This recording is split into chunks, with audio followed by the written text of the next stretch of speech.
तो यार कहानी की शुरुआत होती है एक 20 साल के लड़के से जो कि कॉलेज के फर्स्ट ईयर में होता है और बंदे की अभी अभी नई नई गर्लफ्रेंड बनी होती है। अब अगर फर्स्ट ईयर में ही तुम्हारी गर्लफ्रेंड बन जाए और वो तुम्हारी पहली गर्लफ्रेंड हो और वो भी ऐसी, तो बंदा तो हवा में उड़ेगा ही ना। कुछ ऐसा ही सीन इस लड़के यानी काजुया का होता है, लेकिन सिर्फ 1 महीने डेट करने के बाद ये लड़की काजुया को डंप कर देती है।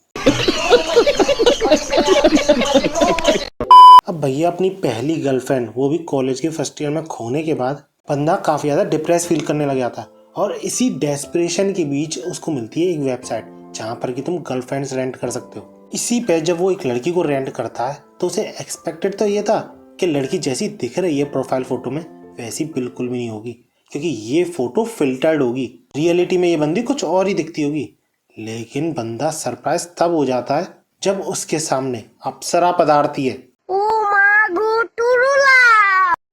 अब क्योंकि ये लड़की रेंटल गर्लफ्रेंड थी तो ये लवी डवी होने की कोशिश करती है काजुया के संग और काजुया कोई और ही मतलब ले जाता है। लेकिन जब वो रिव्यूज पढ़ता है रेंटल गर्लफ्रेंड्स के, स्पेसिफिकली शिजुरू के जिसको कि उसने रेंट किया था, तब उसे पता चलता है कि ये सब चीजें तो वो और क्लाइंट्स के साथ भी करती है जो उसे रेंट करते हैं। कुल मिला के बोला है तो शिजुरू काफी अच्छी एक्टिंग करती थी। अब ये कमीना काजुया भी कम नहीं था। वैसे तो उसने लड़की खुद ही रेंट की है, लेकिन ब्लेम वो फिर भी शिजुरू पे ही डालता है और सबक सिखाने की सोचता है, इसलिए फिर से उसे रेंट करके उसके साथ डेट बुक करता है। अब उनकी डेट के दौरान काजुया के बड़े ही बुरे बिहेवियर की वजह से शिजुरू अपना असली रूप दिखाती है उसके सामने कि वो रियलिटी में आकर कैसी है। और उन दोनों के बीच इसी बहस के दौरान काजुया को खबर मिलती है कि उसकी ग्रैंडमा कोलैप्स कर गई है और हॉस्पिटलाइज्ड है, जिस वजह से वो अपनी डेट को छोड़ के तुरंत ही हॉस्पिटल की तरफ भागता है। लेकिन क्योंकि शिजुरू और काजुया की डेट का टाइम अभी खत्म नहीं हुआ था तो शिजुरू भी उसके पीछे पीछे भागती है। अब जब वो दोनों हॉस्पिटल पहुंचते हैं तो काजुया के फैमिली मेंबर्स पूछते हैं कि ये लड़की कौन है और हड़बड़ाहट में सच ना बता के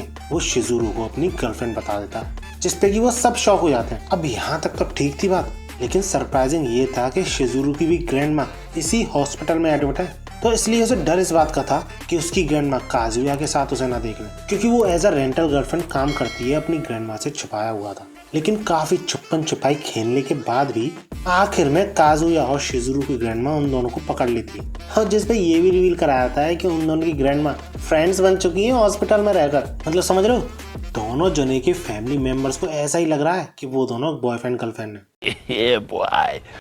लेकिन शिजुरू काजुया से ये बोलती है कि अपनी ग्रैंडमा को बता दे उनके बीच ब्रेकअप हो गया, बट ऑब्वियसली काजुया ऐसा नहीं कर पाता और वो पुरानी बात सोच के इस चीज को भूल जाता है। लेकिन जब वो कॉलेज जाता है तो वो टकराता है एक ऐसी लड़की से जो कि बिल्कुल डिट्टो शिजुरू की तरह दिख रही थी। लेकिन वो इस बात को अपने मन का वहम समझता है और चल देता है कॉलेज। लेकिन बाद में ये क्लियर हो जाता है कि वो शिजुरू ही है और अपनी आइडेंटिटी छुपा रही है, क्योंकि वो नहीं चाहती थी कि कॉलेज में किसी को भी पता चले कि वो रेंटल गर्लफ्रेंड की तरह काम करती है। और अगर तुम्हें यही चीज बड़ी लग रही है तो गेस व्हाट, आगे क्या होता है। वो दोनों एक दूसरे के अगल बगल रहते थे अपार्टमेंट में। It should have been me, not him. It's not fair.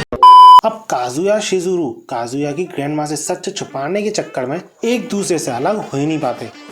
एक दूसरे के साथ कपल्स की तरह व्यवहार करना पड़ता है उन्हें टाइम टू टाइम। लेकिन ये प्रॉब्लम तब बढ़ जाती है जब काजुया के दोस्तों को भी शिजुरू के बारे में पता चल जाता है एंड अल्टीमेटली शिजुरू का सामना होता है काजुया की एक्स गर्लफ्रेंड से, जो एक पार्टी के दौरान काजुया की काफी ज्यादा बेइज्जती करती है कि किस तरीके का हफ्सी लड़का है वो, परवर्ट है बहुत बड़ा। लेकिन जब शिजुरू काजुया का स्टैंड लेती है तो उल्टा काजुया उसी को चुप कर देता है, ये कह के कि वो ऐसा ही है। लेकिन पार्टी के बाद जब काजुया की एक्स गर्लफ्रेंड शिजुरू के बारे में उल्टा सीधा बोलती है तो काजुया भी पूरा स्टैंड लेता है शिजुरू का और वो ये क्लियर कर देता है अपनी एक्स गर्लफ्रेंड से कि उसके बारे में एक शब्द भी नहीं सुनेगा। यानी समझ रहे हो, बंदे की सुंदर लड़कियों से बात करने में ही फटती है, लेकिन यहाँ पे वो अपनी इतनी सुंदर एक्स गर्लफ्रेंड को चुप कर देता है। इसके बाद समाओ जैसे तैसे काफी सारी सिचुएशन बनती जाती हैं जिस वजह से उन दोनों को गर्लफ्रेंड बॉयफ्रेंड की तरह बिहेव करना पड़ता है, जिस वजह से आई थिंक काजुया की जो एक्स गर्लफ्रेंड है उसे जेलसी फील होने लग जाती है कि मैंने इसे डंप किया है और उसने मुझसे पहले एक पार्टनर ढूंढ भी लिया,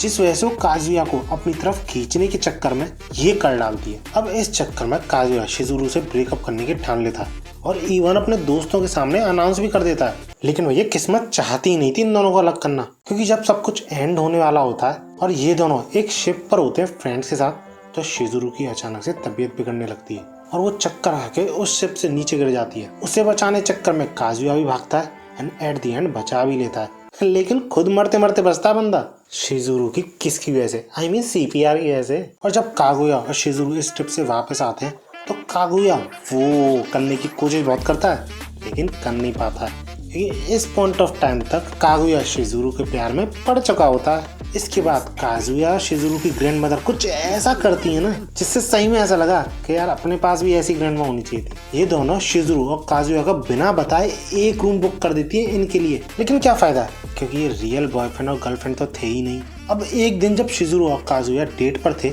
तो वो मिलते काजुया के दोस्त से जो कि अपनी खुद की गर्लफ्रेंड से इंट्रोड्यूस कराता है उन दोनों को। और ये लड़की काजुया के अकॉर्डिंग लगभग शिजुरू ही जितनी खूबसूरत थी, लेकिन पता नहीं क्यों ये लड़की काफी ज्यादा स्ट्रेंज बिहेव कर रही होती है। और कुछ ही टाइम बाद हमें ये रिवील होता है कि शिजुरू के बहुत ही पॉपुलर रेंटल गर्लफ्रेंड होने की वजह से उस लड़की को शिजुरू के बारे में पता था। अब वैसे काजुया और शिजुरू मना तो करते हैं, इनकार तो करते हैं इस बात से, लेकिन क्योंकि वो लड़की 100% श्योर थी तो वो इसलिए उन दोनों से किस करने को बोलती है अगर वो दोनों सच में कपल्स हैं तो। अब शिजुरू शो करने के लिए अलग अलग तरीके से किस तो करती है और ये एक्सक्यूज देती है कि वो पब्लिक में। अब क्लियरली किस करके शो ना करने पर वो लड़की समझ जाती है कि 101% ये दोनों कपल्स नहीं है और वो दोनों फंस जाते हैं, क्योंकि उन दोनों की आइडेंटिटी अगर रिवील हो गई, शिजुरू की एज अ रेंटल गर्लफ्रेंड और काजुया के पास कोई गर्लफ्रेंड नहीं है, उसने सिर्फ रेंट पे एक गर्लफ्रेंड नहीं रखी है, तो भैया मुसीबत ही मुसीबत है। अब इसके बाद काजुया को कोई और रास्ता ना दिखने पे वो उस लड़की से भीख मांगता है कि इस राज को राज ही रखे,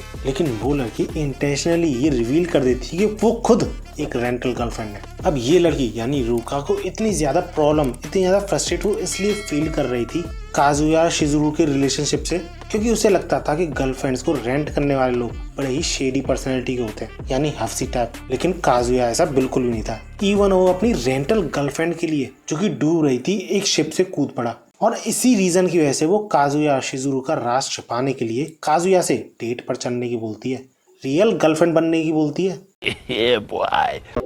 और इस तरह इन तीनों का लव ट्रायंगल शुरू हो जाता है, जिसमें कि रियुका को कुछ कुछ होता है काजुया से, काजुया को कुछ कुछ होता है शिजुरू से, और शिजुरू उसे किसी की पड़ी नहीं है at least this point of time तक, क्योंकि बंदी का सपना था एक एक्टर बनने का। इसके बाद हमें शिजुरू के थ्रू एक और लड़की इंट्रोड्यूस कराई जाती है जिसका नाम सुमी होता है, और वो भी एज अ रेंटल गर्लफ्रेंड की तरह काम कर रही होती है, लेकिन क्योंकि ये नई थी इस ऑक्यूपेशन में तो शिजुरू काजुया से उसकी हेल्प करने की बोलती है, क्योंकि बंदे ने गर्लफ्रेंड रेंट करने का यूं समझ लो डिप्लोमा हासिल कर लिया शिजुरू को इतनी बार रेंट करके। लेकिन जब काजुया और सुमी डेट पर होते हैं तो तभी उनसे टकराती है काजुया की एक्स गर्लफ्रेंड, और इस चीज से वो कम्प्लीटली शॉक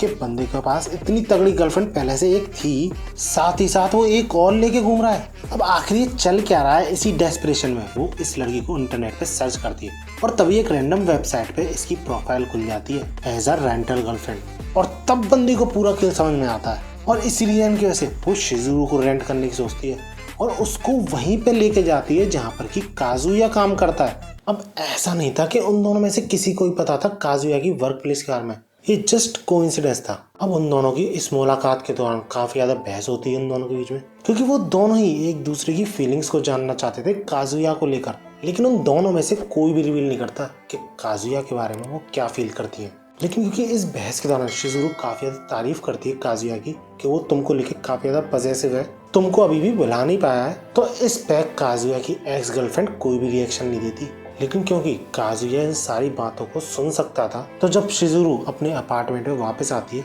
तो काजुया उसको थैंक यू बोलता है कि शिजुरू ने इतना ज्यादा स्टैंड लिया उसके लिए। लेकिन वहीं शिजुरू माफी मांगती है कि उसके एक्स गर्लफ्रेंड के साथ उसका रिलेशन वो सुधार नहीं पाई मौका मिलते हुए भी, और ये चीज सुन के काजुया को काफी ज्यादा बुरा लगता है, क्योंकि इतना सब कुछ करने के बावजूद शिजुरू माफी मांग रही है उससे। और भैया कॉलेज में लड़के तो होते ही है बावले,